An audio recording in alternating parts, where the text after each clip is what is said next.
the Fan3Cast, dishing out the hottest NASCAR news and views while celebrating the Three's historic comeback. Here are your hosts, Michael Metzger and Jason Schultz.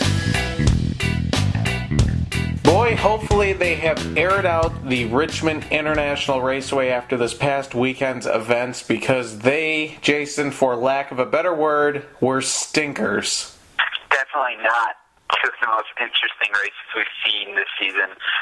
They've probably fallen to two of the most boring races we've seen, and somehow Brad Keselowski ends up winning races we can call boring sometimes, but definitely not that great of a racing weekend at Richmond.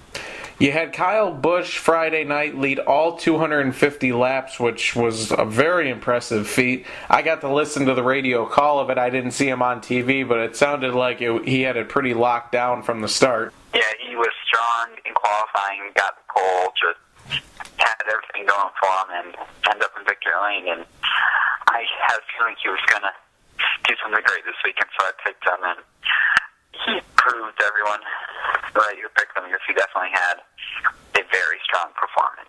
And then the next night, it was followed up by Brad Keselowski, who led 383 laps out of 400. Kevin Harvick got up there to lead 17, the only other driver to lead laps.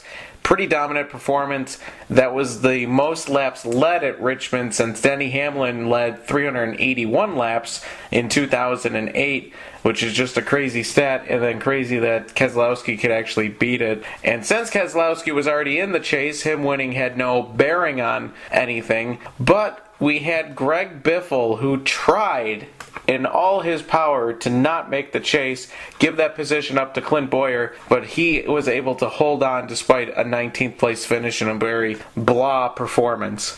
Yeah, he was really right on the edge there, and I think it cautions people when you're filling out your chase grid to when you want to pick him, because he just didn't show that much momentum or really strong.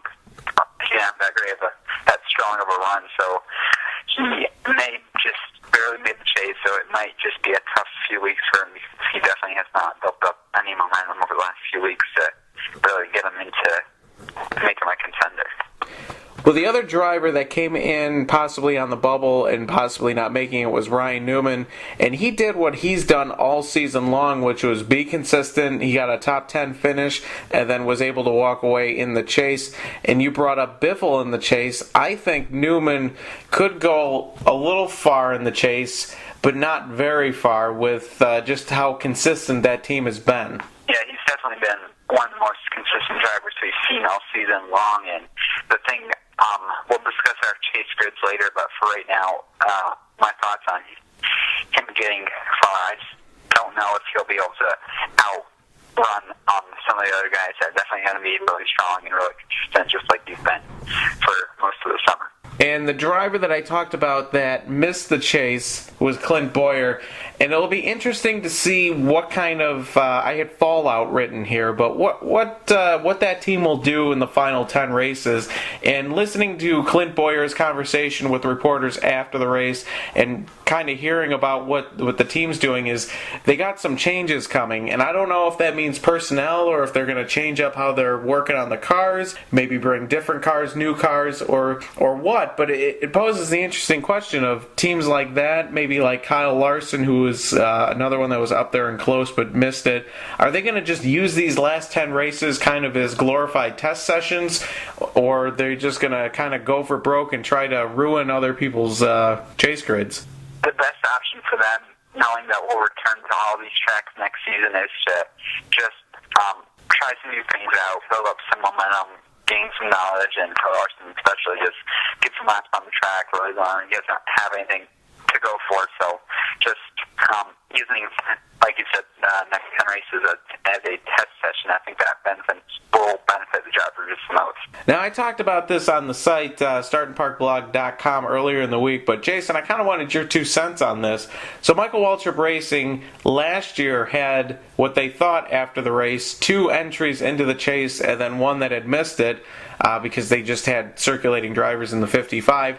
Then, shortly thereafter, Truex gets bounced out of the chase, so you're down with Bowyer. So flash forward to this year, they get rid of the Truex team, and it's just Vickers and Boyer this year, and both of them missed the chase. So do you expect Michael Waltrip Racing to make changes such as personnel shaking up the crew chiefs? Because I know Boyer and his crew chief have been together for a while. Or do you think they just take another year before they start hitting the panic button? When they don't make the chase, the field was expanded to 16 cars, so for them not to make it really should send a warning sign to the team. And they should definitely look at some changes. I'm not sure if they'll make any by the end of the season, but definitely considering some before next season starts so they can get themselves right back in contention to make the final 10 races in 2015.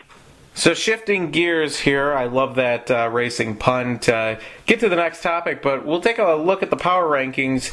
And Jason, we kind of mirrored each other once again this week. Our only difference is our third place driver, but both of us had Brad Keselowski. It's hard to argue that dominant performance that he had this past weekend. He's got the momentum coming into the chase. It'll be interesting to see if he can keep it up. And then there's Kevin Harvick right behind him. Again, he was the only other driver to lead laps at Richmond. He's been fast, but bad luck has just caught up with him every twist and turn, it seems. For me, I have Jeff Gordon third. He had another good outing at Richmond, but he's just being plagued a little bit by some bad luck and bad fortune, but I think he can definitely get it back going in the right direction, and that's why I keep him up there in the power rankings. Yeah, I lead off with Keselowski too. His momentum was strong, really obvious. He has been doing so well over the last few weeks. He's gonna come into the chase and be strong, and that's how I base my power rankings off. Who I believe are the three strongest guys right now, and Keselowski tops the list, and I have Harvick because he's just been there and in contention every week. He'll have a very strong 10 races, and I added Johnson, even though he hasn't had the most convincing run up to the chase. I just think he will turn the notch up that the team does every season when we get to Chicagoland, and they will be very, very good starting this weekend. Now, speaking of Johnson, very scary moment after the race for him as he got out of his vehicle and actually collapsed to the ground. He was conscious throughout the whole thing, but was getting dizzy and kind of nauseated. And it turns out that they were trying a new fan inside of his helmet, and it malfunctioned and was pumping hot air into his face the entire time. But man, you got to give a credit to Johnson. His intense training that he was able to do those 400 laps. Granted, he was worse for the wear afterwards, but man, I just think back to the times when drivers just kind of showed up and raced and didn't have that kind of physical conditioning, and he would have been definitely hurting right off the bat. Yeah, it was definitely a scary moment after the race, and just glad to see that he ended up to be okay, and that it really didn't affect his time in the race car. He'll be back full throttle on Friday for practice. Using the old fan system in his helmet so nothing bad can happen to him. And with that, Jason, we look ahead to not only Chicago, but we're going to knock out the chase as a whole. We're also going to take a look at the three races that make up the Challenger round, is it? Yes, Challenger 16. Challenger 16. So 16 teams have made it into the chase. Jason, what are your initial thoughts on the new chase format? And talking before we came on the air here, I know one thing that you really love about this format. Yeah, just when we talked about it at the beginning of the season, and I just said how much I just absolutely love everything that NASCAR did with the new chase, and the whole bracket system I think is so much fun, and it really is going to interest some fans and outside of racing fans as well, because it's just fun to fill out brackets. I love to do that for basketball each March, and now to do it in September for the chase is going to be a ton of fun, and the eliminations, it's going to be interesting to watch, see how those unfold, and the idea of really not knowing who's going to turn out to be the champion this year. You probably got a good idea of 6 or 8 drivers that could do that, but just having it be so unknown and such a wild time, because really we've got so many guys who really could claim that title, and the Final Four at Homestead, that's got to be my favorite part for me. One huge race with so much on the line, and it's going to be a ton of fun to watch. And I remember when we talked about the chase, before the season started, you were not totally convinced on the new system. So I was wondering if you have come around now that it's about to unfold over the next 10 weeks. Yes and no. I know that's not a cut and dry answer. I think I really am digging the excitement that you talked about coming into the chase itself. Just seeing the excitement on some of these teams, I just think that A.J. Allmendinger, after he won at Watkins Glen, knowing that he would be in the chase, whereas last year when David Reagan pulled off the upset, he still had to go out there and be high enough in points, and that was kind of asking a lot to have happen. The only thing I don't like is I kind of want to see how these first three races play out and how the drivers get eliminated. Now you're going to have a situation where I'm just going to pick one. Brad Keselowski goes out there and just has three bad races and then turns around and has a great final 7 races. It's going to turn off a little bit to me, the new chase format, but I kind of want to wait and see this thing all the way out before I totally get convinced. But I'm thinking that NASCAR definitely has made a step in the right direction, as drastic as it felt way back when in February when they announced this. One thing I think you'll definitely see for the first 3 races, you're not going to see all drivers really going after it really hard. It's just going to be these 3 races are pretty much, you're going to see the true contenders really advance, and they're not going to have to run top 5 each and every race. Some of them will, but you're probably going to see some of that. Not some drivers just laid back a little over the next 3 weeks, but then once we get to Kansas and once we start getting closer to Miami, they'll definitely turn up the notch. So just like in basketball, the top seeds won't take it as serious right away. They'll take it seriously, but just not go after it like they will be once the championship gets closer and closer. I'm just wondering, not to pick on A.J. Allmendinger or Eric Almirola, but they seem to be the two teams that honestly nobody probably thought would come into the chase this year. But I got to wonder if they get through these first 3 races, if they're going to be basically spent. Because I know Allmendinger was talking about how he basically took a garbage car to Richmond because they wanted to save the 3 best for Chicagoland, New Hampshire, and then Dover. So if they get past those 3, are they going to be just in trouble because they're not going to have the best equipment from there on out? Or how is that going to work, do you think, for them? I don't think it'll be that big of an issue equipment-wise. I just believe their lack of experience really in the chase, and they haven't been the most consistent drivers this season, so they're just not, on the same level as some of the other guys that are going to do really well. Now, you alluded to that we both filled out chase brackets, and I got to say for mine, I probably went the conservative route. I didn't really pick anyone that would be a surprise upset. Going back to the college basketball analogy, you always got 1 or 2 low-ranking teams that upset the high-ranking teams. So you could definitely see where maybe someone would call for, as I said before, Keselowski stumbling in the opening rounds, or Jimmy Johnson, or something like that. I haven't seen many brackets, but I really honestly haven't seen many that have pegged for any of these teams to kind of come out flat and not perform in the opening couple of rounds. Yeah, so we'll talk about our picks. We're not going to go too in-depth right away. We'll save our explanations for why we think certain drivers are going to get really far. But the 12 drivers, I believe, will move on to the contender round are Brad Keselowski, Jeff Gordon, Dale Earnhardt Jr., Jimmy Johnson, Joey Logano, Kevin Harvick, Carl Edwards, Kyle Busch, Denny Hamlin, Casey Kane, Matt Kenseth, and A.J. Allmendinger. That has Kurt Busch, Eric Almirola, Briggs Law, and being eliminated after round 1. And the big upset I picked was Allmendinger, because I think he can really surprise a lot of people over the first 3 weeks and just have some really strong top 10 performances. But he'll be that one surprise, but I'm just not too sure he'll make it farther than the contender round. I was with you all the way until one of your picks. I have Almirola being eliminated. I have A.J. Allmendinger being eliminated. I just feel both of those teams, they're going to be more happy that they made the chase, and I don't think they'll really honestly know what to do with themselves in the chase.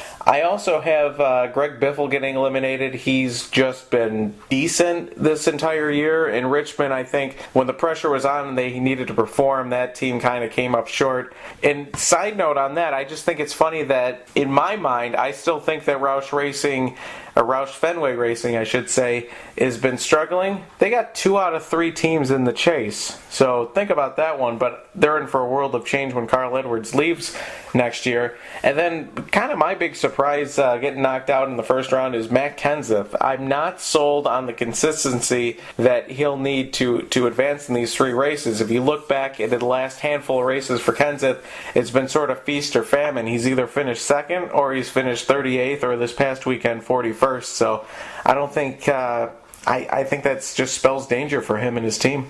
We'll move on to our Eliminator 8 drivers now, and moving on to that round, I have Brad Keselowski, Jeff Gordon, Dale Earnhardt Jr., Jim Johnson, Kevin Harvick, Matt Kenseth, Carl Edwards, and Joey Logano. That eliminates Kyle Busch, Denny Hamlin, Casey Kane, and AJ Allmendinger. And for the Gibbs guys, I have 2 of them getting out of that round. I just don't see their power being as well. We've seen some lack of horsepower throughout the season, and hard to know if it's going to rebound to the last 10 races or it's just going to stay flat. So you can't really pick the Gibbs guys to go far. I saw Kenseth in the Eliminator 8 has been very consistent this season, and he's really racked up points, so I think he'll be good. But for Hamlin and Busch, I think they pack up after Talladega.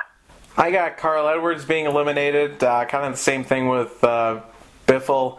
I'm not sold on Roush Fenway Racing and where they're at with their program, especially kind of lame duck Edwards. I know they're going to put forth the effort, but I just don't see that going any further than this round. I got Denny Hamlin being knocked out, kind of what you're talking about. That Joe Gibbs Racing team really has a lot of question marks around it. What's going to go on for next year, and the power, like you said, has been just an issue that's been magnified as the season has gone on. I got Kurt Busch being eliminated next. That team's, I think they got into the chase very luckily with that win. They admittedly won before they should have at Martinsville, but hey, they'll take it and move on. And then kind of a coin flip here. I had Casey Kane or Ryan Newman, and I lean towards Casey Kane. He got that clutch win at Atlanta when he really needed it, but that team has just been so inconsistent. And then you have Ryan Newman, who has been consistent, so that's what I gave him the advantage to move on to the second. It would be the 3rd round, technically. Yes. So we'll reveal our Final Four picks now, and one of the big things for the Final Four is going to be the winners of Martinsville, Texas, and Phoenix. So when you look at those 3 races, you got to see which drivers usually run well and win there, because they're the ones likely to get the wins and advance to the Final Four. So I have my Final Four consisting of Dale Earnhardt Jr., Jimmy Johnson, Brad Keselowski, and Kevin Harvick. That, for me, that means Harvick's likely going to win the Phoenix race. He's so good there. That's, I think, his ticket to the Final Four. Johnson or Earnhardt Jr. definitely Martinsville favorites in Texas. Keselowski has run well there before, and I wouldn't be surprised if he would pick up the win, but we'll definitely see one driver make it to the final on points, and that very well could be the 2 of the 88. That's interesting. We're 1 off on this final round, Final Four. I got Brad Keselowski, Jeff Gordon, Jimmy Johnson, and Kevin Harvick. Wholeheartedly agree. Harvick's key to getting into the final is going to be Phoenix, a racetrack that no matter what the circumstances, he seems to be able to pull off a win. I think Keselowski's going to be too strong down the stretch. You got more tracks in there that Gordon really likes and has performed at, and I think old 6-time, you can't count him out. So now it's time for our 2014 championship picks. Beginning of the season, I penciled in Jimmy Johnson as my pick, but as the season has gone on, I'm convinced that his teammate, Dale Earnhardt Jr., has just been consistent enough. He's had some great runs, and I just feel like it's his year. It's Steve Lethart's last chance to become a championship-winning crew chief for Moose Stand's NBC broadcast booth. And I just think Earnhardt Jr. has what it takes this season. It's probably his best season ever, and I'm confident that he'll be raising the trophy in Homestead, Miami. Wow, it's not a bad pick. It would be very interesting to see if he could start the season with the Daytona 500 win and end it with the championship. Do you think it would take a win by whomever gets the championship to wrap it up, or just a high finish? It'll more than likely be a win, but I think it could very well be a finish or a late green-white checkered restart, really. Having one driver who hasn't been the most, consistent throughout that Miami race for them to jump up at the end and grab that win, and it's going to be interesting to see how that event unfolds. It'll be very, very interesting. Now, I'm going to go with a driver who has been here before, but he's going to prove that he's not a one-hit wonder when it comes to Sprint Cup Series championships, and that is Brad Keselowski. I think that team is too strong, and especially going to Homestead. I know when he wrapped up the title a few years ago, he was not really good that race, but I think overall that team just has all the pieces, all the momentum, and they're going to be tough. And it was very tough for me to eliminate his teammate Joey Logano a couple rounds before this, because I just think that whole organization is focused and ready and willing to do everything that they need to do for a championship. Now we've got 3 races will take place before we're back on here talking about how the Challenger round goes in. So we're going to pick our winners for the next 3 weeks right now, and a little bit forecasting for the New Hampshire and Dover races, with those being more than a week out. And so I'll go with Brad Keselowski for this weekend at Chicagoland. This is one of his best tracks. He won here in 2012 when he went on to be the champion and run really well throughout the chase. So I think this is a good week for him to take the victory. At New Hampshire, I'm going to have to go with his teammate Joey Logano. That's one of Logano's best tracks. It's his home track. He is just going to need that win, I think, to move on, and it'll be cool seeing him take the checkered flag there. And for Dover, I haven't put much thought to this race yet, but it'll probably end up being Jimmy Johnson. That's his track. He dominated there in the spring, and it'll probably just be another great weekend for the 48 team. I'm going to be a little unoriginal with some of my picks in that I got Chicagoland going to Kevin Harvick. He's won here twice. It's been a long time, but that team just seems to be on a rail when it unloads, and if he can get a little luck going on his side, he'll be all right. New Hampshire, I'm going to go with Brad Keselowski. He put a beat down on everyone earlier in the year. Joey Logano would have been up there dicing it with him had it not been for Morgan Shepherd. And Dover, like you said, Jimmy Johnson just rules that place. Most laps led all time, most wins by any driver there. It's going to be lights out for those 3. I am just stoked for the chase to start. It's probably the most excited I've ever been to watch the chase. Just so many new elements, so many new things coming our way, and I just feel like it's going to be probably the best playoffs in NASCAR we have ever seen. I think it's definitely going to set up for one of the better championship finishes that we've seen. Lots of excitement to build into Homestead. But before that, we'll be back on the air after the Dover race to recap what has happened in the opening round and talk about what's going to happen in the next 3 races after that. So tune in a couple of weeks, and until then, enjoy the racing at Chicagoland, New Hampshire, and Dover. Thanks for listening to the Fan3Cast. For more NASCAR coverage, check out StartingParkBlog.com and Turn4RacingNews.com. Follow along on Twitter at Fan3Cast, at StartingParkBlog, and at NASCAR Jason.